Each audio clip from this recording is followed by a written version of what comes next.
Brad Laddusaw, President of California Mortgage Association. We're here in Newport Beach, California for the fall conference.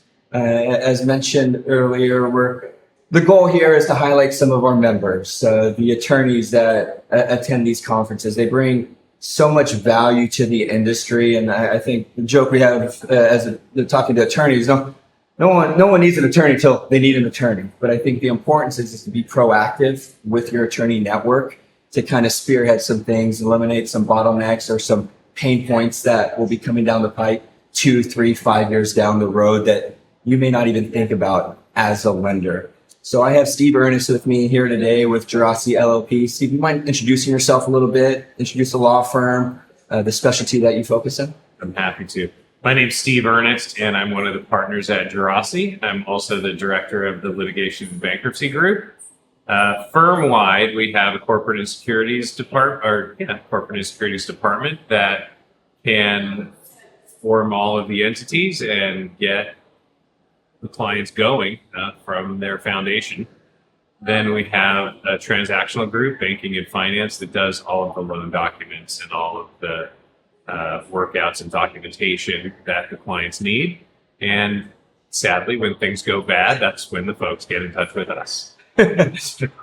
So you say when things go badly, they get in contact with you and your team. What do you mean by when things go bad? Or Right. What have you seen come down the pipe the last 12 months? Yeah, so there's sort of two different canyons of bad circumstances. Canyons, good term. Thank you. And one of them is when somebody owes you money and hasn't given it to you. And so you need to use the power of the government to get it back. So those are your defaults, your judicial foreclosures, your breach of guarantees, your partnership disputes, things like that, when you need somebody other than just you working the phones to get your money back. You need to compel them to. We do collection cases in those veins. That's canyon number one, trying to get your money back to you. Canyon number two is people who want to sue you for something. You find yourself on the wrong end of the V, as they say, and you need to defend yourself to keep what's yours. So recently, we'll keep it to the last 12 months. What type of cases have been hitting your desk? Has it been Valley 1 or Canyon 1 or Canyon 2? This one is a bit surprising to me because I really anticipated a lot of default with the economic slowdown, and we haven't seen it really in this sector. But we've seen a lot of two kinds of cases in those defense venues, and one of them is fraud. There's, since the coronavirus, I think with the government putting all of that money out, fraud it's not even quadrupled, it's exponentially just so much larger. We've seen lots of fraud cases. What type of fraud? I mean, to cut you off. More so like cash out refis going wrong direction? So some of those, this loan has my name on it, but this wasn't me, or the loan closed and the funds went to the wrong place. That's you lender have defrauded me, ostensibly.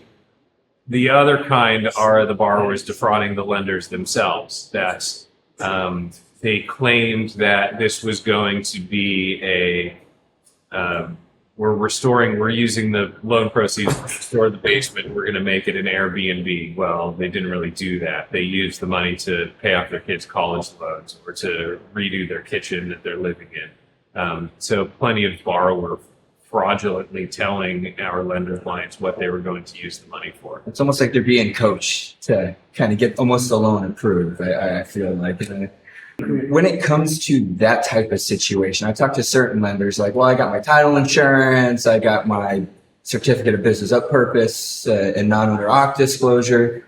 What additional steps can they potentially take on the front end I mean, fraud is meant to be concealed. You're not going to be able to prevent it 100%, but you really want to increase the chances of approving good loans and turning down the bad ones. Do you have any recommendations or things you talk to your clients after it's too late and they Right. should have, hey, you could have done XYZ maybe Right. on day 1 or 7. So here's a nice opportunity to plug both my firm's Lightning Docs, which solves this problem for you in advance, as well as my firm's transactional group, which does this as well. Everybody's documents on a private loan is going to say business purpose loan, hopefully in bold type on the first page on the top. And they're going to have a provision that they're going to want the borrower to initial. And all of that is good. But what our group does through the closing process is make the borrower write in their own hand, handwriting, cursive if they can do it, but that's kind of a lost art. In their own penmanship, they're going to have to write down what the loan proceeds are going to be used for. And that makes it harder down the road because candy number 2 is flush with cases that I call wrongful infliction of money. When it's time to pay, they say, well, I shouldn't have to pay because all of these reasons. And they cook up a lot of them. None of them are good, but you have to defend them nonetheless. And while you're doing that, if you have, well, look, Judge, on the top of page 1, it says business purpose loan. And he says, well, yeah, did you read that? And there's case law in California. It doesn't matter if you read it or not. You're still stuck with it. All right, we'll let that one go. Well, look on page 16. There's a provision that they initialed that says it's a business purpose loan. And it says in typewriting what they're going to use. Well, I didn't see that. There's 133 pages of this stuff. So we don't always read all of it again. They're charged with having read it, especially if they initialed it. So we take it a step past the bold type on page 1 and the initial on page 17. Well, here's their own handwriting where they wrote what they were going to do with it. And if they were defrauding us, it doesn't mean they don't have to pay. It just means there's additional penalties for them. And it's harder for them to wiggle out. So that's one of your front end workouts of solutions. Yeah, and I also think it starts with the first conversation, whether it's coming through a mortgage broker or your borrower direct. You want to try and do everything in your power to speak to that borrower directly, set that expectation very clearly on day 1, and you're underwriting to that business purpose exemption from day 1. And it's you always got to have your eyes open, and we see things try and sneak through. That's the important inquiry, right? As important as what is your name, you're asking them, what are you using this money for? Does that shit make sense? Like, is it tying out? That's really sort of the starting and ending point of these loans. If they don't have a good answer for that, and if it doesn't line up all the way through, it's probably a perilous circumstance that you're getting yourself involved in. And you might wind up getting to know me. Yeah, and I think you're a great guy. I just don't want to. I don't want to be having drinks with you discussing a case though. So at least not your own. Exactly. So real estate law. Do you always know you wanted to get into that? Or what kind of pushed you? And where'd you go to school? Sure. So I went to undergraduate school in Washington D.C. I'm from here in Orange County. I was born in Anaheim and went to all through high school in Anaheim Hills. Went away to college, and then I went to graduate school at the University of Miami, and then came home. And while I was in graduate school, I knew I wanted to be involved in creditors' rights. Here's a tightly held secret that I'll disclose. Most lawyers, when they go to law school, they might think they know what they want to do as a career, but they probably don't know an awful lot about it. And I got involved in creditors' rights in a real estate firm right out of law school. So early on. First job. I had an eviction trial. Truth be told, I had 3 eviction trials on my second day as a lawyer. I got sworn on a Sunday with a notary at my mom's house. And on Monday, I went to family court for a lender. And on Tuesday, I had 3 unlawful detainer trials. So it's you got started. Steve, I think you're a great guy. Nice smile. Get to work. Let's go make it happen. Back then, it was paper files, and they actually handed me the files. Go to court. On past court cases, what's the one that comes to mind that you're like, this was an absolute nightmare for my client. It was a nightmare for me. Everything got resolved. Is there one that comes to mind, and how long would that take to get resolved? So a nightmare for the client, no, because it's really my job when they call. And, sadly, people call their litigator on the worst day of their life. Like, nobody in my career, I've been doing this almost 3 decades now. And there has never been an occasion where the phone rings and I pick it up and someone says, Steve, I'm just calling you to tell you what a great day I'm having. That's never happened. They're calling you because either they've got a bunch of money or property out that they're worried they're never going to get back, or somebody's trying to take money and property from them. So you're managing their anxiety and their stress and creating a strategy from that phone call. During that phone call, you're trying to demonstrate to them that it's going to be okay and tomorrow is going to come and you're not going to be living in a bus stop and you're not going to lose your business. So you start making a strategy for the options and opportunities that they have in this litigation to come out the best they can on the end of it, and maybe even better than they would expect, hopefully so, and consistently reevaluating that strategy as you go so that the world doesn't go pear-shaped on the last day. There's always risk to be managed, but identifying where the risks are and managing those the best you can, and then finding the opportunities that you have, because every case that I've ever been involved in has been resolved based on leverage.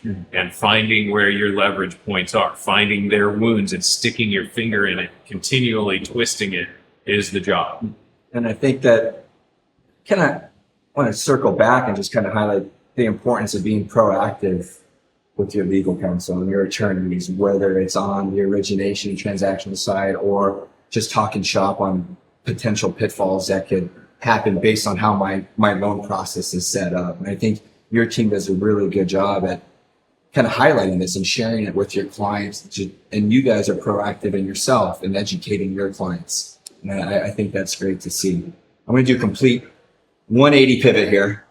Who is Steve? What does he do for fun? Separate real estate, Right. Separate being an attorney or being in the courtroom. What makes you tick? Thank you.